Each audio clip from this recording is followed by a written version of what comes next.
Hello students. So this is the third video of the chapter matter in our surrounding, and our next topic is latent heat. What is latent heat? Actually, latent heat is the heat exchange. Heat exchange means either heat is absorbed or heat is released when one state of matter converts into another form of without change in temperature, that is latent heat. Then after, what is latent heat of fusion? uh, Latent heat of fusion is the heat required or removed. The heat exchange means heat required or removed when a solid converts into liquid or liquid converts into solid respectively without any change in temperature. That is latent heat of fusion. That means the change in state of a matter take place at same temperature. Then after, latent heat of vaporization, this is again the heat exchange during the change of liquid into gas or gas into liquid for a substance, that is latent heat of vaporization. You have also heard about sublimation. Sublimation is the process of directly changing a solid into gas or gas into solid. Okay, some examples are there like camphor, dry ice, iodine, ammonium chloride, naphthalene, etc. Then after latent heat of sublimation, same the heat exchange when a solid converts into gas or gas converts into solid without changing temperature is called latent heat. चलो थोड़ा सा explain कर देता हूँ मैं latent heat को. देखो, जैसे कि कोई सब्सटेंस है तुम्हारे पास, suppose this is solid, okay, and you provide heat. These are the solid particles, okay, they are very close to each other, and whenever heat is provided to them, what will happen? These particles will start moving away from each other. These particles will start moving away from each other, okay, and when enough space between them will occur, they will convert into liquid state. तुम लोगों ने वैसे भी देखा होगा कि जैसे कि मान लो कोई सॉलिड है, अगर उसको हमें मेल्ट करना है तो क्या करना पड़ता है? हीट देनी पड़ती है. तो हीट देने के केस में क्या होता है? There particles move away from each other. और लिक्विड की यही प्रॉपर्टी होती है कि उनके पार्टिकल्स थोड़े से एज कम्पेयर टू सॉलिड दूर दूर होते हैं. ठीक है, तो इसमें जब हीट यहाँ पे दी गई, जैसे कंसिडर करो this is a solid, ice समझ लो, ice is the best example, and when heat is supplied over there, what will happen? It will convert into water. लेकिन एक और बात ध्यान रखना, जितनी भी हीट दी है, हीट क्या करती है? हीट उसके टेम्परेचर को रेज करेगी, किसी भी सब्सटेंस के टेम्परेचर को रेज करेगी. लेकिन यहाँ एग्जैक्टली होता क्या है? हीट जो है इनिशियली वो सब्सटेंस का टेम्परेचर इंक्रीज करने की बजाय पार्टिकल्स जो होते हैं उनको दूर दूर करती है. और जब ये पार्टिकल्स सेपरेट होते हैं तो एक्स्ट्रा जो हीट है वो इनकी एनर्जी में, काइनेटिक एनर्जी में, मैंने उस दिन भी बताया था, kinetic energy means the energy of motion, इनकी मूवमेंट की एनर्जी में चेंज हो जाती है. और टेम्परेचर इंक्रीज नहीं होता. और टेम्परेचर इंक्रीज कब होना शुरू होता है? जब सारा का सारा एक जो सब्सटेंस है एक फॉर्म से दूसरी फॉर्म में चेंज हो चुका हो. मतलब जब ये इसमें चेंज होगा उस ड्यूरेशन पे जितना टेम्परेचर रहेगा वो सेम रहेगा, उसमें कोई चेंज नहीं आएगा. और ऐसा ही सेम कब होगा? जब हम टेम्परेचर, मान लो हीट उससे निकालते हैं, मान लो इसमें से हीट एब्जॉर्ब कर ली, इसको तो हीट दी थी इस साइड में, हम अगर रिवर्स करते हैं इस रिएक्शन को, वाटर टू आइस लेके जाते हैं, तो इसमें से हीट एब्जॉर्ब की. और हीट एब्जॉर्ब करने के ड्यूरेशन में क्या होगा? ये जो पार्टिकल्स है वो पास पास आएंगे और जितनी एक्स्ट्रा हीट निकली है वो टेम्परेचर कम करने के बजाय पार्टिकल्स का डिस्टेंस कम करेगी. कब तक? जब तक वो सॉलिडिफाई ना हो जाए. तो इसलिए ये भी, और जितनी हीट यहाँ पे रिक्वायरमेंट थी आइस को वाटर में चेंज करने के लिए, उतनी ही हीट यहाँ पे रिक्वायरमेंट रहेगी, यहाँ पे रिक्वायरमेंट रहेगी वापस से वाटर को आइस में चेंज करने की. That means the value of the और the magnitude of this heat will be equal to the magnitude of this heat. Okay, और जब भी किसी रिएक्शन में एनर्जी या हीट एब्जॉर्ब की जाती है, सपोज इसमें एनर्जी एब्जॉर्ब की जा रही है सॉलिड में और वो कन्वर्ट हो रही है लिक्विड में, so this is called positive energy. And जब एनर्जी रिलीज की जाती है दैट इज नेगेटिव एनर्जी. लेकिन हमें यहाँ पे नेगेटिव पॉजिटिव का मतलब ये नहीं है कि यहाँ पे इसकी वैल्यू ज़्यादा हो, पॉजिटिव का मतलब बहुत ज़्यादा वैल्यू है, नेगेटिव का मतलब बहुत कम वैल्यू है. पॉजिटिव का मतलब है एनर्जी एब्जॉर्ब की है और नेगेटिव साइन का मतलब है एनर्जी रिलीज की है. अब जितनी एनर्जी यहाँ पे एब्जॉर्ब होगी उतनी ही यहाँ पे रिलीज होगी, इसलिए इसकी और इसकी जो वैल्यू होगी दोनों की इक्वल आएगी। दैट्स वाई हम सिर्फ फ्यूज़न, वैसे तो दो पार्टिकल्स का आपस में फ्यूज़ होना पास पास आना होता है, means latent heat of fusion क्या होना चाहिए, लेटेंट हीट ऑफ फ्यूज़न होना चाहिए कि heat released when a solid liquid converts into solid. लेकिन यहाँ क्या है, जितनी हीट सॉलिड से लिक्विड में जाने के लिए चाहिए उतनी ही हीट वापस से लिक्विड से सॉलिड में आने के लिए चाहिए। That's why in both the cases this will be called latent heat of fusion. Same case in the case of latent heat of vaporization.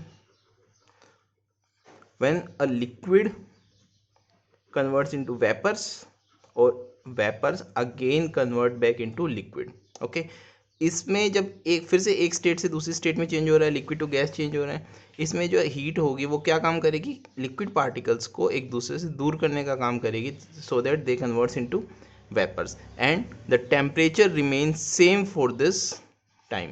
Okay, इस जो चेंज ड्यूरिंग दिस चेंज ये temperature same रहेगा, otherwise और cases में सेम नहीं रहेगा, सिर्फ इन केसेस में ऐसे सेम रहेगा। एक उसको भी एक्सप्लेन करता हूँ।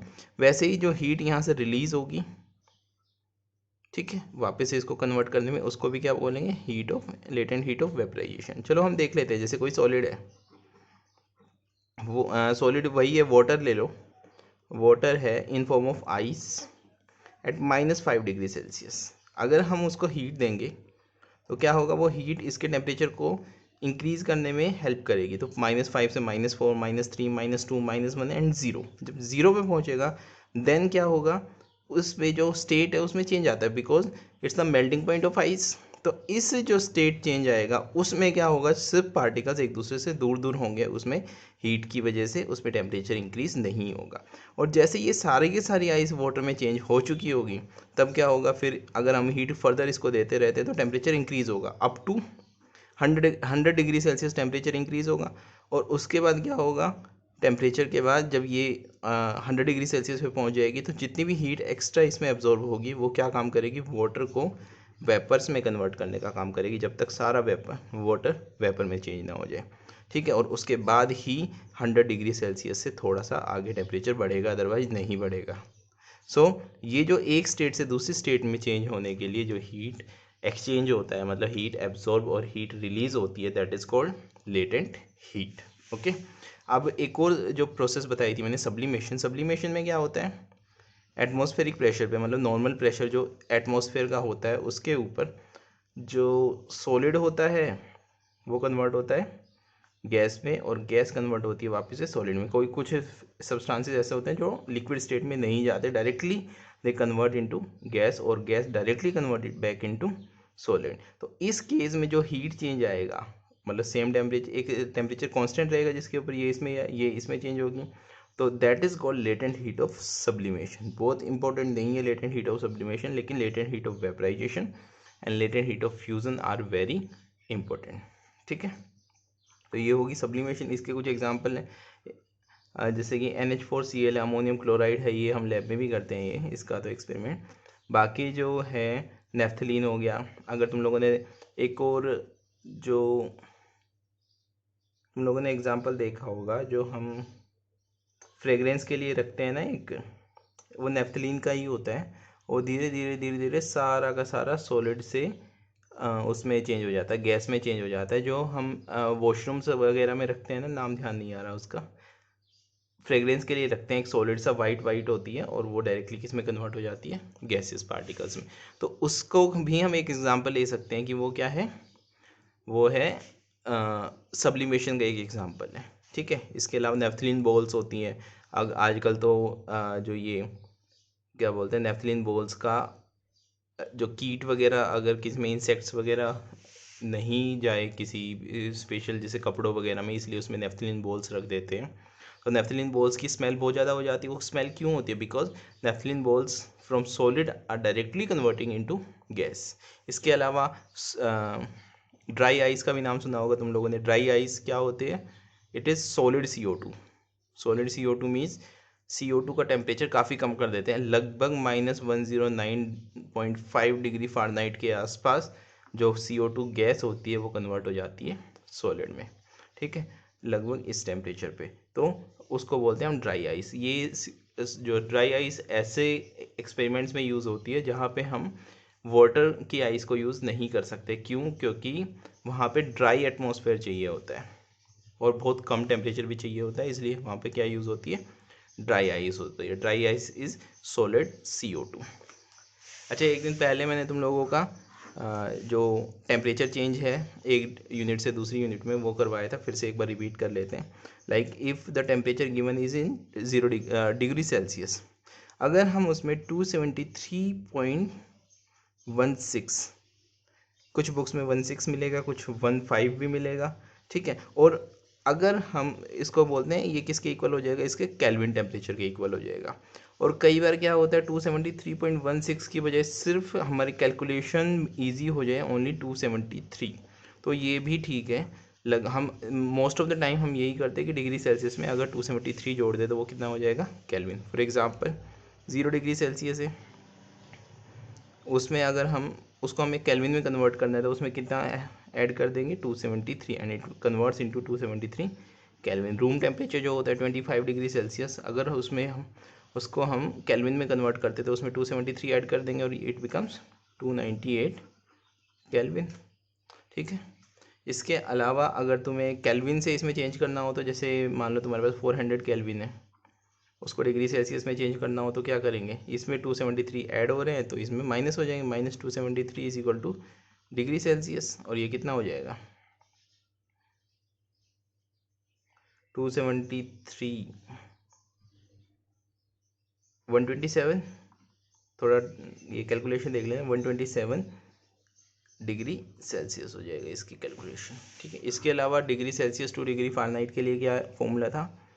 9/5 multiply by given value of degree Celsius plus 32 becomes degree Fahrenheit. For example हम अपने बॉडी टेम्परेचर देखते हैं 37 डिग्री सेल्सियस होता है, तो इसको कैसे कन्वर्ट करेंगे? 9/5 इंटू डिग्री सेल्सियस को 37 डिग्री, ओके, प्लस 32, ये डिग्री फ़ारेनहाइट के इक्वल हो जाएगा। तो ये वैल्यू कितनी आएगी? अगर इसको हम तो इसका जो कैलकुलेशन करते हैं इट बिकम्स 98.6 डिग्री फ़ारेनहाइट।